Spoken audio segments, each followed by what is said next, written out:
Goalie community. I'm here with Lonnie, and we have just completed the project that has been in the works for easily like 2 years in the making. Quite some time now. Oh, so I'm gonna leave it with him now. He's gonna tell you all about it. With me, it's you and I, man. Yeah. And this is honestly, guys. This is Tony. Tony is the man behind Sportmask, obviously, and I love some vintage sluttiness when it comes to my gear. And well, here.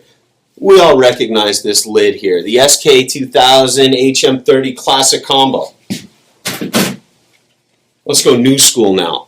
The Mage, the classic Mage that you might identify a couple pros in the show have worn and all around in professional leagues. But, I mean, man, first the name, Mage. It came from what? Combining mask and cage, right? Yes, it's the combination of the word mask and the word cage. So the MA from the mask and the GE from the cage, which is exactly what this is. This is a true hybrid. It's a half goalie mask, half player's cage, essentially. Yeah, and you know what, man? Like, look, I was wearing a mask for a while, and then I went to that SK2000 and HM30 combo because the mobility in that is just, it's unbeatable. Yeah, right? absolutely. Unbeatable. I agree. But the question is, and first and foremost, is protection. Now, look, we got some good gauge stainless steel on the cage itself here, your composite materials on your actual mask, so we're talking for any level, we're feeling good because you can also get the carbon option for the cage as well, right? Yes. This is, the helmet part is the most important aspect of it.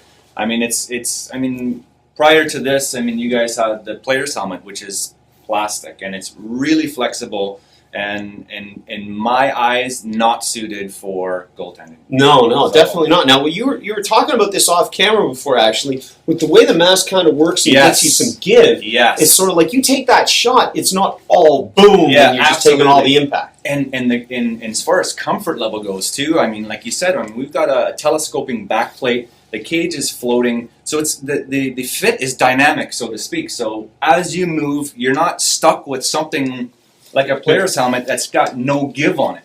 And here, let's talk about mobility here. Yes. You know, the advantage of the mask was the mobility and the feel and everything that you thought you might have had, depending on the mask. But for guys like me, you know, I like the vintage style. And here, I got my chesty on because you got to have the chesty on. Look, back, forth, up, down, left, right. I mean, and this is also, like I said, this is a real custom job here because I brought the HM30. You offer another kind of cage as well. I do. Though. Yes, I offer the SM90 style cage, which can be found on the website. If you look at that.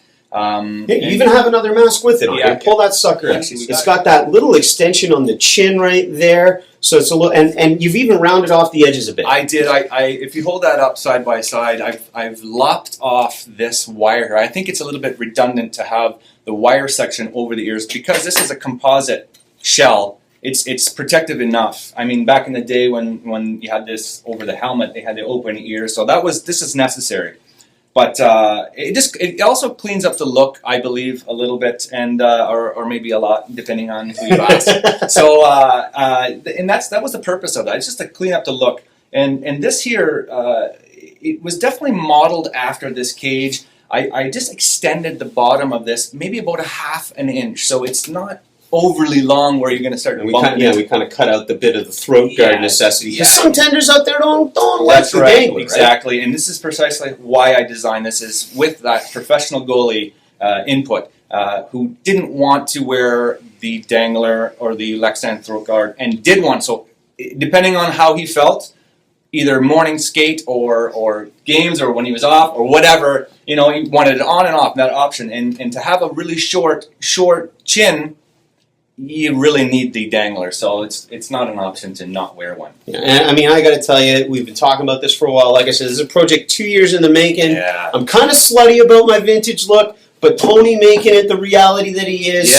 So, you know, the goalie community out there, you got a couple options now. You're going to put a limited run out there on this model of cage? Yes. I'm going to make a small run of these cages here, so for any goalies out there that want this particular cage, just drop us an email, info@sportmask.com. Someone will help you there for sure with this cage, and we'll get you on your way. Yeah, and you know what? Now the only thing that we got to do, we've talked about the mobility, the protection, obviously the most important part, but we got to get out on the ice and actually test this sucker out. So we may have to hit the rink, get a couple guys taking some shots off the lid, and see how she feels. Let's go do that right now. Sounds like a plan. Stay tuned for part 2.